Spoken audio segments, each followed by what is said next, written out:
challenging the consensus. This is the Marc Morano Show on today's News Talk Radio, TNT. Welcome back. We're talking climate emergency today. Joining us now is Gregory Wrightstone, the executive director of the CO2 Coalition. And he is a geologist who's been fighting this climate hysteria. He's written books on it, and he's done excellent interviews. A great explainer. Welcome to the program, Greg.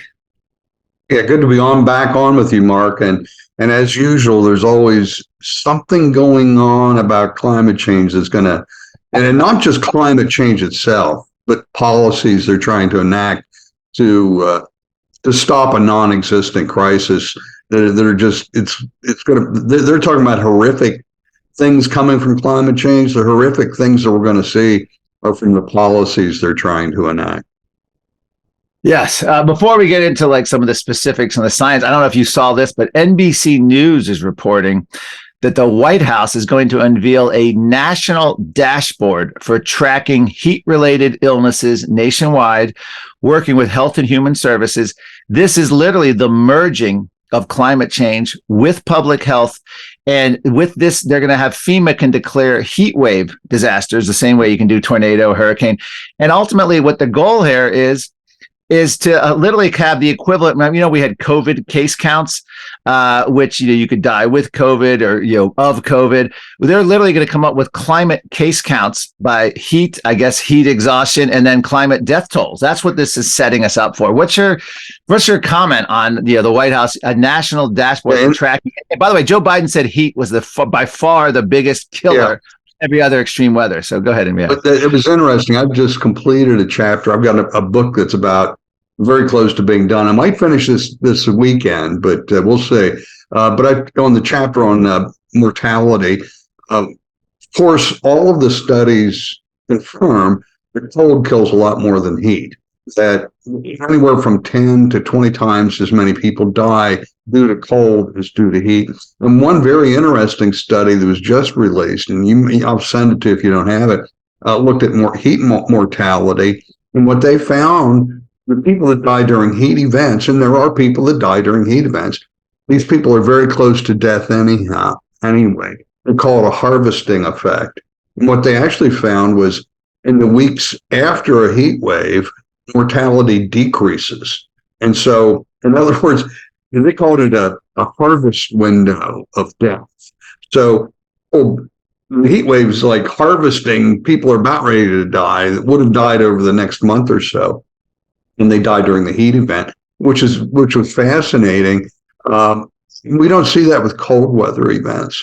We see that cold kills more people than heat by a lot, from not just the cold countries, but even countries like India and the tropical nations. More deaths due to cold than to heat.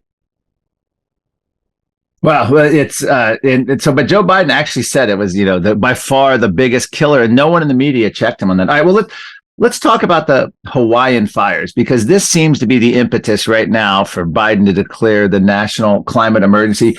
We have Bloomberg News, Maui fires show climate change ugly reach. The New York Times, how climate change turned lush Hawaii into a tinderbox. You have Axios, the climate link to Hawaii's wildfire tragedy. What are they talking about? Was Hawaii this lush paradise until we started driving gas-powered cars? What happened in Hawaii, and is it related to climate change? Well, the answer is yes and no. The answer is yes. The Hawaiian Islands are a lush paradise that rarely burns on the eastern half of the islands. Okay, because that's the trade winds, and the normal winds are coming out of the east, and as they hit the island and go up the mountains, they drop rain, and so there's a heavy rainfall in that area. The other side of the mountains on the west, where Lahaina was, I'm saying was, I guess still is, but not much is left. It's in the rain shadow effect, so they have very, very dry, arid drought conditions every single year in the western portions of the islands. It's a rain shadow. And so between May and late July is this window of drought, and it dries out every single year. That's why people go to Lahaina, because they don't want to get rained on. It's dry. And if I was going to go to Hawaii, I don't want to experience rain every day. So this is a problem. What really, there are a few things going on here. The areas surrounding Lahaina used to be fields, agricultural areas with both sugarcane and pineapple.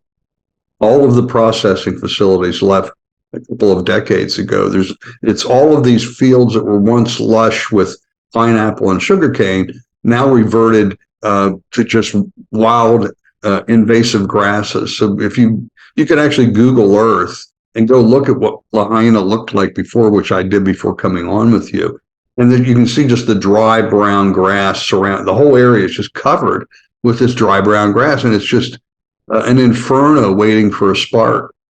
And that spark was provided, it looks like, by high winds that toppled electric transmission lines, perhaps transformers sparked.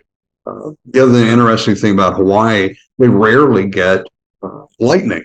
I didn't know that before I started really looking into it. So it's likely or unlikely that these were natural sources of ignition. They were all man-made by that, not intentional, although that might be involved here. But they were certainly man-made causes of ignition sources. So we've got all these things contributed: high winds from Hurricane Dora, hot, dry weather, thick, dried out, invasive grasses. All of these contributed to this problem. And also compounding it, Mark, which flies in the face of global warming, is this spring was below normal temperatures and had higher than average rainfall. So cooler, wet conditions caused the grasses to grow even more than normal, which led to even worse, more dangerous conditions once a spark happened in the dry season. Yeah, well, it said the Hawaiian Wildlife Management Organization says 98% of all Hawaiian fires are started by people, of which 75% are due to carelessness. So that leaves about 23%, I guess, are arson, is what they're implying there, in terms of starting the fires. But, people would say on the climate emergency side, they'd say, all right, well, but the fact that the fires are burned so intense and long, and of course, it's unprecedented in this one area, they're going to use this for the climate emergency lobbying to get a climate emergency declaration. Give us a bigger picture on wildfires, both in the United States, globally. Is there a climate emergency trend? Are wildfires going through the roof? Oh, just the opposite, Mark. In fact, I've got a section of my book. I've just gotten the latest data. We have satellite data worldwide on fires. And that goes back to the late 70s. And since that time, we've seen global decline and a significant global decline in fires. There are a lot of things that contribute to that, but it's just opposite of what we're being told.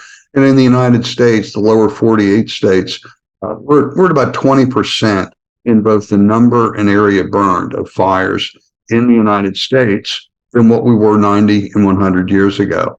We peaked 5 times as many fires, 5 times as much area burned in the 20s and 30s as what there is today.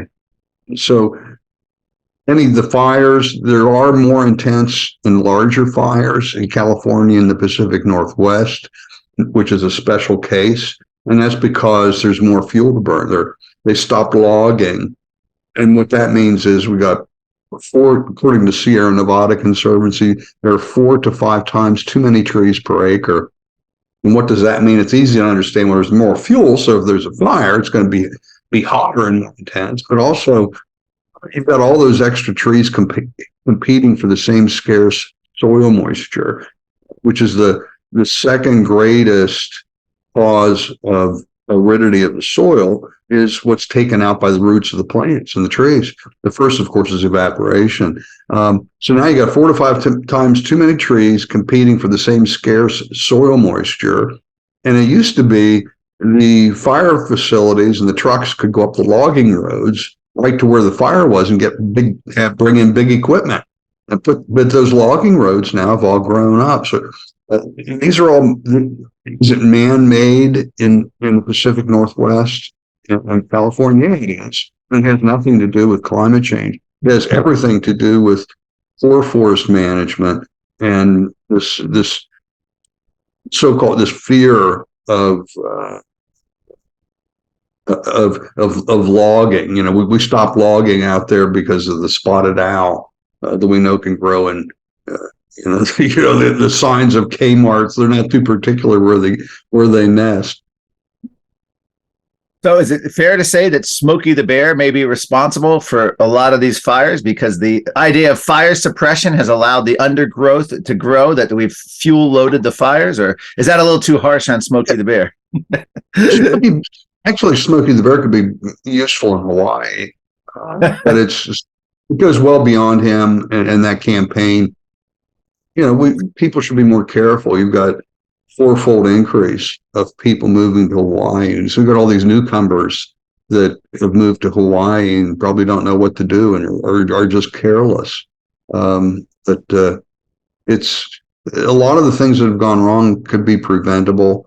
Lahaina should have managed the grasses around the town more actively. There should have been a fire breaks built around the town. They're going to learn, but it looks just tragic. And I thank you very much for. Go ahead.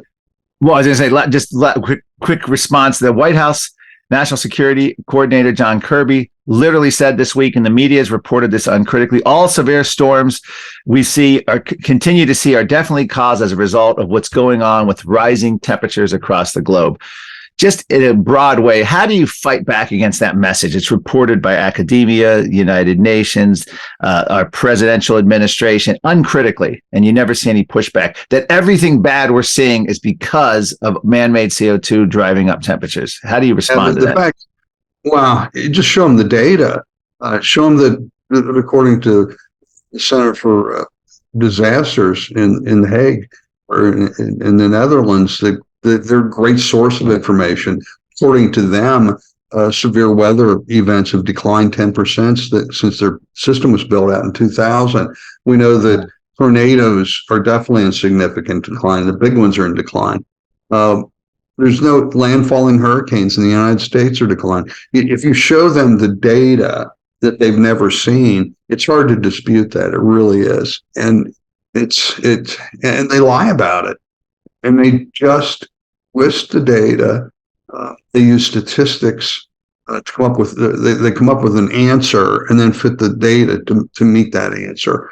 We've seen that time and time again. Recent UN report claimed a 5-fold increase in natural disasters, when in fact we had the head of the data for the system, the facility that put this together, admitted in an email to us that it wasn't, the 5-fold increase was an increase in reporting of the data, not in actual events. And since they've built out their system, there's actually been a decline in severe weather events. So it's hard to fight back against this, but we have to do our best to do it. And I thank you very much for having me on, Mark. All right, let's go. Thank you very much, Gregory Wrightstone, CO2 Coalition Director. Thanks a lot, Greg.